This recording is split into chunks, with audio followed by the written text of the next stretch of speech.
like to talk about the Gin Fizz. Now, this is one of those drinks that is so simple and yet has so much potential to play around with. This goes right back to after the Civil War.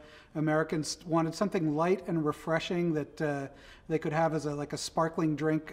Admittedly, they drank them in the morning. We don't do that anymore, but it's still a great little pick-me-up. Now, the Gin Fizz is unlike the Collins in that it's meant to be drunk much more quickly. It's a shorter drink. Ideally, it should be in a smaller glass than these that we have, but we'll make this work too. Now, because you're going to serve it straight up, you don't put ice in it because it's not a slow sipper. So that means I'm going to ice these. I'm going to make two at a time, just to show one very quick and easy variation that you can take this very simple drink and spice it up with very quickly. So I'm going to use 2 mixing glasses, and in each I'm going to put 3/4 of an ounce of lemon juice,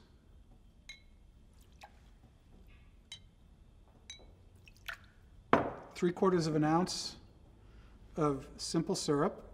Again, this is a very simple drink.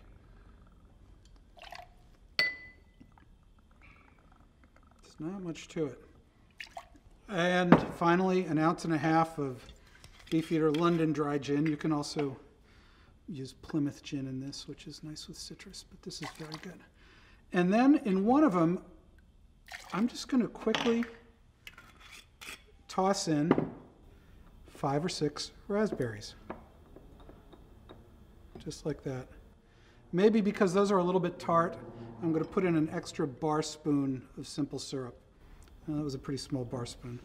Let's give it just a little more, just so that it's not kind of too sour. Okay, these are ready to go. Ice up that one. A little more. You need the big ice cubes.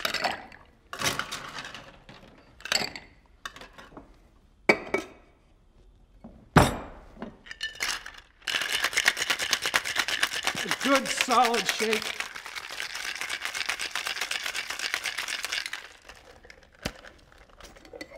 I'll strain this into my chilled Fizz glass. And then I'm going to add a little bit of Fizz water. Now this, again, you really need a smaller glass for this. Like this, it's a little too much headspace, but I'd rather make a good drink than make one that fits the glass perfectly. So that's just the simple one. Let's see what happens with the other one.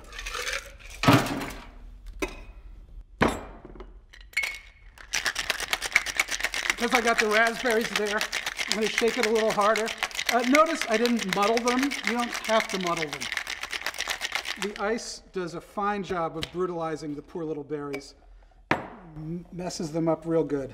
Now, because you've got them in there, I'm going to double strain this over my julep strainer to catch the seeds.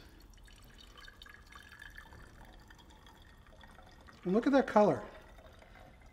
I really didn't have to do anything to get that. Just threw in a couple fresh berries, done. Give this a little shake to get it through.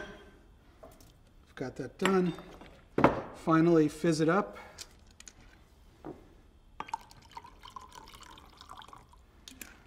And 2 very simple gin fizzes.